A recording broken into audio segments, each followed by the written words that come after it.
Olá, hoje vamos falar um pouco sobre a costa, sobre erosão costeira e conversar com um mestre em engenharia oceânica, engenheiro civil, com larga experiência na parte de obras marítimas, inclusive durante muito tempo trabalhou no Instituto Nacional de Pesquisas Hidroviárias, o INPH, e aqui também como engenheiro da Codesa. Hoje o Zé Carlos Guimarães é consultor na área de engenharia costeira, portos. Obrigado, Zé Carlos, por ter vindo aqui para a gente falar um pouco sobre esse processo erosivo que vem cometendo a costa do estado do Espírito Santo e para o nosso telespectador conhecer um pouco mais como que é feita a modificação do litoral de uma maneira geral, né? Até porque hoje se fala muito na questão da aceleração do crescimento do nível do mar, né? E erosões, por exemplo, como Ponta da Fruta, antes questões ligadas à Conceição da Barra, vários pontos, né? Marataízes, vários pontos do nosso litoral, até a Praia de Camburi foi o mais emblemático, tiveram que se submeter a processos de obras para fixação do litoral, né? Como se vê essa situação, né? A gente poderia até iniciar, eu gostaria de um comentário do senhor a respeito dessa questão da elevação do nível do mar. Obrigado, doutor Almir, pelo convite. Bom, sobre a questão de elevação do nível do mar, a literatura técnica indica, com farta abrangência na literatura técnica, de que o nível do mar sofreu uma forte elevação nos últimos 18 mil anos, de cerca de 130 metros. Só que esses 130 metros ocorreram entre os 18 mil anos e 6 mil anos atrás. Sim. E de 6 mil anos para cá, praticamente não houve uma grande elevação do nível, não houve elevação do nível do mar. No último século, realmente começou a se sentir uma elevação do nível do mar, principalmente no hemisfério norte do planeta. Os Estados Unidos, por exemplo, teve uma elevação, a taxa de 1 a 2 milímetros por ano, países como a Holanda e etc. Tanto que na Holanda, por exemplo, as obras portuárias, marítimas, muitas estão sendo reprojetadas já considerando essa elevação desse nível do mar.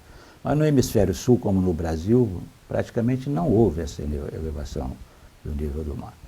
E essa elevação do nível do mar, ela se deve muito pela questão do aquecimento global mesmo, e que provoca o quê? Um aumento da massa d'água dos oceanos pelo aumento, né, da temperatura, né, que aumenta a densidade, o volume das moléculas, tá? E pelo degelo das calotas polares, do gelo terrestre que existe aí. Então, essa é a questão. Mas, em termos de influência da elevação do nível do mar nos processos erosivos no litoral brasileiro, eu não vejo como confirmar isso, porque não há informações, dados históricos que possam confirmar isso. Quanto à questão de processos erosivos em praias, no litoral, hoje praticamente 70% do litoral do mundo, né, do planeta Terra, está sofrendo processo de modificações, seja erosões ou seja assoreamentos. E falamos muito em erosões, mas existe também processo de sedimentação, assoreamento em muitos locais, alguns desejáveis e outros indesejáveis. No caso do Espírito Santo, como o senhor falou aqui, nós temos assim processos erosivos que vêm desde Marataízes, tá? Ocorre processo erosivo. Na parte de Piúma também, a praia de Piúma, ali tem um processo erosivo considerável. Ponta da Fruta, que agora, de alguns anos para cá, tem sentido esse efeito da erosão também. Camburi, como o senhor citou, teve intervenções, várias intervenções aí de obras que eram necessárias para conter esse processo de erosão. Praia de Manguinhos tem processo erosivo, a Praia de Nova Almeida, o trecho de Nova Almeida também tem uma forte erosão ali, Conceição da Barra e muitos outros trechos do nosso litoral. Agora, esses processos erosivos, no caso específico aqui do Espírito Santo, como no Brasil aí, posso afirmar que a grande parte dele, ou quase sua totalidade, se deve mesmo à ação antrópica, à ação do homem. Sim. Seja pela ocupação irregular do homem, porque o litoral é um lugar que todos gostam. Todo mundo quer chegar próximo à praia. Até os mineiros vêm para a praia aqui.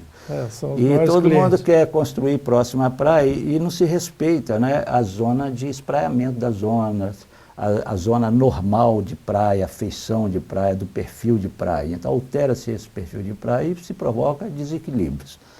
E também, quer dizer, quando fala ação antrópica, não só pela ocupação de moradias, indústrias, etc., mas pelas obras mesmo que se constroem ao longo do litoral, seja obras portuárias, outras obras com outras finalidades, que, por exemplo, emissários, moles de enrocamento, mesmo obras que sejam para conter uma determinada erosão, pode provocar um determinado efeito. Isso Sim. Você vê nitidamente em todas essas obras.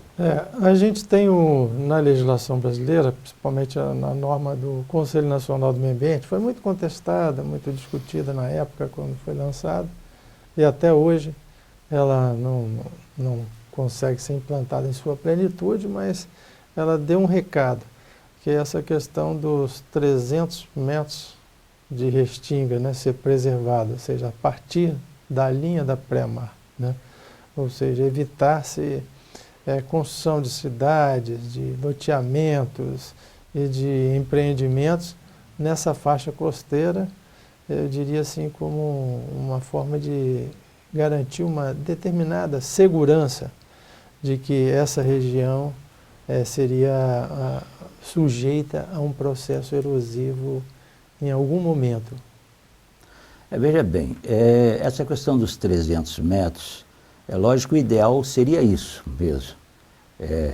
Se pudéssemos voltar às praias ao seu estado natural, normal, seria muito Sim. bom, mas isso não se consegue, porque o litoral já está ocupado. Sim, não, mas eu estou dizendo assim com relação a novas áreas. Né? Novas áreas, então. Até para ilustrar para o telespectador como que esse processo acontece, eu gostaria que o senhor explicasse como que é esse processo.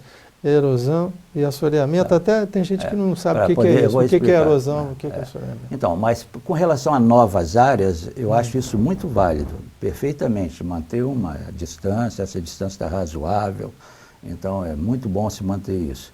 Com relação às áreas atuais, eu acho que aí não tem mais jeito, tem que se criar obras que possam interromper esse processo erosivo, esse processo de assoreamento em alguns lugares que não se deseja, etc. O que causa erosão? Bom, o problema da erosão, no litoral nós temos dois tipos de transporte de sedimento. Um transporte de sedimento que é paralelo à costa, longitudinal à costa. Tá? Então, os sedimentos, pela ação da própria onda, quando a onda ela arrebenta, né, ela coloca em suspensão os sedimentos, materiais do fundo. E a própria onda, ela gera uma corrente, que é a corrente litorânea, né, escrito que é a Longshore Current, como a gente chama. É a corrente litorânea. E essa corrente gerada pela própria onda, ela começa a transportar o sedimento ao longo do litoral. Bom, quando você constrói uma obra transversal à costa e você interrompe esse processo de transporte do sedimento, evidentemente você vai criar um assoreamento numa parte e uma erosão em outra. Então isso pode ocorrer com construção de quebra-mares, de portos e etc. E existe um transporte também que é o transporte transversal à costa. É o transporte no sentido de costa para offshore, para mar, e mar, offshore, para costa. E se constrói alguma intervenção, um quebra-mar, também qualquer obra, qualquer coisa, uma dragagem, por exemplo, que é feita, isso pode interromper esse processo também. Bom, a praia, na realidade, o estado bom dela é quando ela está em equilíbrio, a linha de costa ela está fixa, ela não se move nem para mar, nem para offshore e nem em direção à costa. Quando acontece isso, o perfil de praia está em equilíbrio, então a praia está em equilíbrio, então o transporte de sedimento está balanceado, está equilibrado.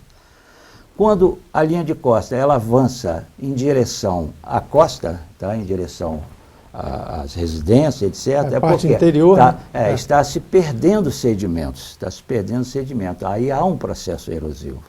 E Sim. quando a linha de costa avança em direção ao mar, offshore, é porque está havendo um aporte de sedimento que está vindo de algum lugar.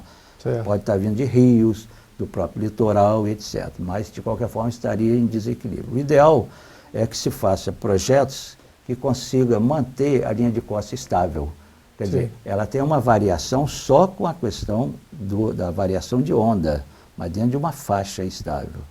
Porque no nosso litoral, o Espírito Santense aqui, nós temos um regime de ondas que é bem estudado, ele já está bem conhecido, onde cerca de 70%, 80% do tempo nós temos ondas que vêm do quadrante nordeste, norte, né, as ondas de nordeste, e cerca de 20% vêm as ondas de sul, sudeste.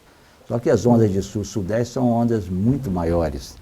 Elas têm uma capacidade de movimentação de sedimento muito maior do que as ondas de nordeste. As conhecidas ressacas. Né? As conhecidas ressacas, o swell, né, como os surfistas gostam de pegar, quando eles ouvem falar que vai chegar o swell, os surfistas vão para a praia e vai pegar. Bom, só que há um transporte de sedimento no sentido norte para o sul, quando tem as ondas de nordeste, e um transporte de sedimento no sentido sul para o norte, quando tem as ondas de sudeste. Sim. Essa praia estaria em equilíbrio, quer dizer, o nosso litoral, se a quantidade de sedimento que vem de norte para sul é igual à quantidade de sedimento que vem de sul para o norte num determinado tempo. Geralmente a gente usa um ano, porque pega as 4 estações do ano, onde existem variações sazonais de clima, temperatura, de direção de ondas, etc. Então nós temos no nosso litoral vários pontos que eles estão em desequilíbrio. Essa é a questão. Sim. Vamos falar sobre isso no próximo intervalo. Fique conosco.